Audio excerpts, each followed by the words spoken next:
Hi and welcome to English Vocabulary Matters. Let's play a little quiz to test your knowledge of phrasal verbs. So I'm going to ask you some questions and the answer will always be a phrasal verb. So let's start with this one. Number 1. Which phrasal verb do we use when we want somebody to return something? Perhaps I've lent some money to somebody and I want them to return that money to me. So which phrasal verb do we use in that situation? At the end of the video, I'll give you the answers.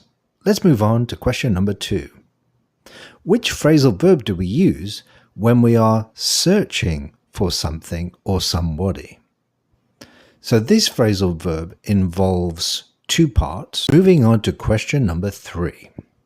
This time, this is a 3-part phrasal verb. So which phrasal verb do we use when we are talking about having a good or bad relationship with somebody?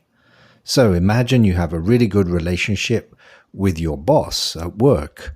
You might use this phrasal verb to explain that. Or the opposite, perhaps you really don't have a good relationship with your neighbor. Perhaps they're always making noise. So this really gets on your nerves. And when you tell somebody about this situation, you would use this phrasal verb. So let's move on to the 4th and final question. This time, I want you to think of a phrasal verb that we use when we want to delay something. We want to postpone it. Perhaps it's a meeting or an appointment. Maybe I need to go to the dentist on Friday, so I make an appointment, but then at the last moment, an emergency happens and I can't make it.